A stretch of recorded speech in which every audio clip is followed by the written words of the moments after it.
नमस्कार मंडळी. मित्रांनो, शरद पवारांचे वय आणि शरद पवारांची परिस्थिती लक्षात घेता आता पवारांची लेख पुढील राजकीय डाव टाकू पाहतेय. सुप्रिया सुळे यांनी केलेलं कालचं स्टेटमेंट साधंसुधं घेऊ नका. सुनेत्रा पवारांना त्या स्टेटमेंटचा अर्थही कळाला आहे आणि ते स्टेटमेंट प्रवाहाच्या विरुद्ध दिशेने जाईल आणि उद्या भविष्यात आपल्यालाच गोत्यात आणेल यावरती सुद्धा शिक्कामोर्तब करणारे. सुप्रिया सुळे यांनी काल केलेली खेळी सांगतेय की पवारांच्या डोक्याने सुप्रिया सुळे चालतेय. स्टेप बाय स्टेप समजून घेऊयात. बारामती पोटनिवडणुकीच्या निमित्ताने पवार कुटुंबियांमध्ये सध्या एकमेकांबद्दल पॉलिटिकल ट्रायल सुरू झालीय. सध्या तरी बारामती विधानसभा मतदारसंघासाठी सुनेत्रा पवार यांना उमेदवारी मिळाली असली तरी 2025च्या विधानसभा निवडणुकीसाठी त्याच उमेदवार असतील हे छातीठोकपणे कोणीही सांगू शकत नाही. 30 येता येता पुलाखालून बरंच पाणी वाहून जाईल हे जरी खरं असलं तरी बारामती लोकसभा आणि विधानसभा निवडणुकीची शाब्दिक मोर्चेबांधणी पवार कुटुंबियांनी आत्तापासून सुरू केली आहे. सुनेत्रा पवार यांच्या प्रचाराच्या निमित्ताने आधी संजय पवार यांनी 2000 कोरीच्या बारामती विधानसभा निवडणुकीतील उमेदवारीबाबत स्टेटमेंट केलं. मग त्याला काउंटर करण्यासाठी रोहित पवार पुढे आले.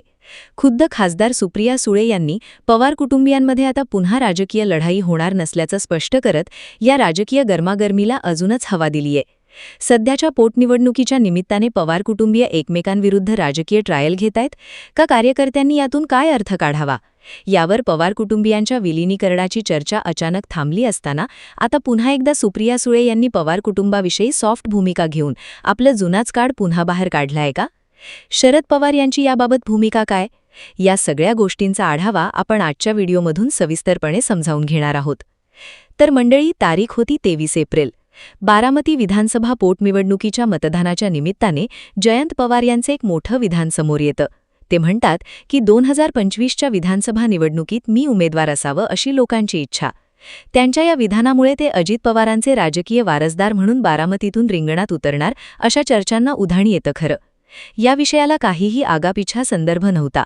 विषय होता बारामती विधानसभेचा, 2022 सालच्या पोटनिवडणुकीचा. परंतु संजय पवार यांनी ओढून ताणून 2025च्या बारामती विधानसभा निवडणुकीतील उमेदवारीबाबत भाष्य करत जणू आत्तापासूनच आपल्या उमेदवारीचा धोंडा गाढून टाकला. अर्थ निघतो तो म्हणजे अजित पवार यांचा राजकीय वारसदार म्हणून जर जयंत पवार यांना स्वतःला प्रोसेस करायची हीच नामी संधी आहे. सध्या अजित पवार यांच्या निधनामुळे बारामती विधानसभेत मोठी पोकळी निर्माण झालीय. अजित पवार यांच्याबाबत बारामती करारामध्ये सहानुभूतीची भावना आहे. आत्ताच्या पोटनिवडणुकीत सुनेत्रा पवार यांच्या 2 लाखाहून अधिक मतांनी विजय होणार हे दावे त्याच आधारावर केले जात आहेत. मुख्यमंत्र्यांसह उपमुख्यमंत्री एकनाथ शिंदे यांनी बारामती पोटनिवडणुकीसाठी कंबर कसली आहे. निवडणूक बिनविरोध व्हावी यासाठी त्यांनी सर्व प्रमुख पक्षांच्या नेत्यांची मनधरणी करत सुनेत्रा पवारांना समोरचं आव्हान कमी केलंय. जयंत पवार यांना स्वतःचा प्लॅटफॉर्म तयार करण्यासाठी हीच योग्य वेळ वाटत असावी. कार्यकर्त्यांची इच्छा असं सांगून आपली स्वतःची इच्छा पुढे रेटण्यात जयंत पवारांचा हात कोणीही धरू शकत नाही. अशाच पद्धतीचा गेम जयंत पवार हे खेळत असल्याची जोरदार चर्चा. गेल्या विधानसभा निवडणुकीत बारामती विधानसभेची निवडणूक पवार विरुद्ध पवार अशी झाली होती. अजित पवार यांच्या विरुद्ध त्यांचेच पुतणे युजवेंद्र पवार उभे राहिले होते. आता अजित पवार नसताना युजवेंद्र पवार बारामतीत आपली बाजू भक्कम करणार यात काहीही शंका नाही. त्यामुळे युजवेंद्र पवारांचा जम बसण्याआधीच जयंत पवारांनी स्वतःला दादांचा राजकीय वारसदार असल्याच्या अंगाने वक्तव्य करणं म्हणजे युजवेंद्र पवार यांना थेट इशारा देण्यासारखं म्हटलं जाते. दुसरीकडे जयंत पवार यांचे विधान येत नाही तोच संयम ठेवला रोहित पवारांनी. जयंत पवारांच्या वक्तव्यावर प्रतिक्रिया दिली. ते म्हणाले की 2022 मध्ये पुन्हा एकदा पवार विरुद्ध पवार अशी लढत होण्याची शक्यता नाकारता येत नाही. त्यांनी भाजपवर टीका करत म्हटलं की पवारांचा वारसा संपवण्यासाठी काही लोक ही कौटुंबिक लढाई लावून देत आहेत. आता रोहित पवारांच्या वक्तव्याचा राजकीय अर्थ निघतो की अजित पवार यांचं जरी निधन झालं असलं तरी अगदी डोळे झाकून बारामती विधानसभेची दावेदारी जयंत पवार किंवा सुनेत्रा पवारांना देण्यासाठी शरद पवार गट काही तयार नाही. विरुद्ध पवार लढाई होणार म्हणजे याचे स्पष्ट संकेत असे जातात की जसं 2019ला जय पवार किंवा सुनेत्रा पवारांनी बारामतीची विधानसभा लढाईची ठरवली तर त्यांच्या विरुद्ध शरद पवार गट उमेदवार देणार. मग तो साहजिकच पवार कुटुंबातीलच व्यक्ती असणार.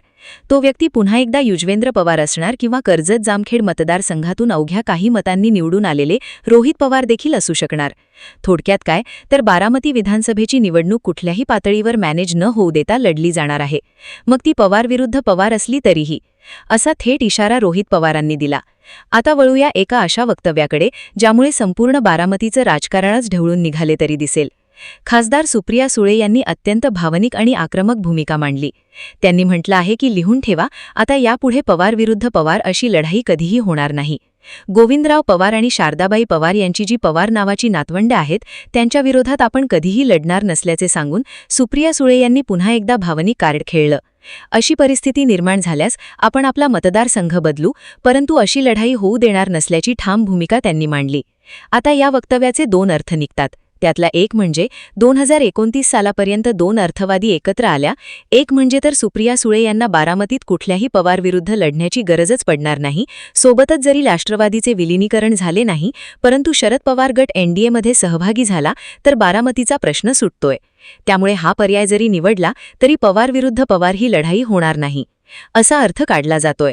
सुप्रिया सुळे यांच्या वक्तव्याचा अजून एक अर्थ असाही निघतो की पवार गटातील आमदारांना संभ्रमात टाकून त्यांना आपल्याकडे वळवण्यासाठी किंबहुना भविष्यातील पवार कुटुंबियांच्या विलिनीकरणाबाबत साशंकता निर्माण करण्यासाठी सुप्रिया सुळे यांनी ही राजकीय चाल खेळली असावी. पवार कुटुंबाबाबत सुप्रिया सुळे या नेहमीच हळव्या असतात, परंतु एकीकडे कुटुंब बसले म्हणून दाखवायचे आणि दुसरीकडे बारामतीत अजित पवारांच्या विरुद्ध युजवेंद्र पवार यांना उभे करायचे, असा दुहेरी राजकीय डाव महाराष्ट्राने याआधी पाहिला. त्यामुळे 2024च्या विधानसभेत पवार विरुद्ध पवार ही निवडणूक किती गांभीर्याने घ्यावं हा देखील एक प्रश्नच आहे.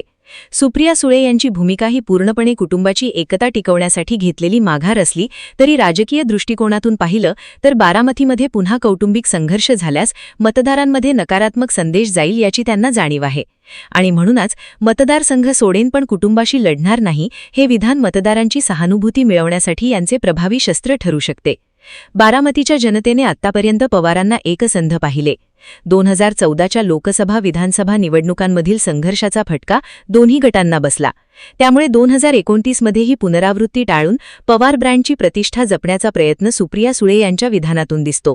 दुसरीकडे रोहित पवारांच्या मते ही कौटुंबिक लढाई भाजपच्या फायद्याची आहे. पवारांना आपापसात लढवून बारामतीमधील त्यांची पकड ढिली करणे हा भाजपचा मास्टर स्ट्रोक असू शकतो, असा राजकीय कयास आत्तापासूनच लावला जातोय. 2024ची निवडणूक ही केवळ सत्तेची नाही तर पवार कुटुंबातील अस्तित्वाची लढाई असेल. सुप्रिया सुळे यांनी माघारीचे संकेत भविष्यात अजित पवार आणि त्यांच्या कुटुंबियांच्या प्रती असलेली सहानुभूतीची लाट ओसरली तर पुन्हा एकदा पवार विरुद्ध पवार असा सामना बघायला मिळू शकतो, याचीच अधिकची शक्यता वाटते. पण या सगळ्या प्रवाहाविरुद्ध खेळीचा सुनेत्रा पवारांना पुरेपूर अंदाज बसलाय. तुम्हाला या सगळ्या घडामोडींबाबत काय वाटतं कमेंट सेक्शनमध्ये जरूर व्यक्त व्हा. अशाच माहितीपूर्ण व्हिडिओसाठी आपल्या याच चॅनलला आवर्जून सबस्क्राईब करा. जय हिंद, जय महाराष्ट्र.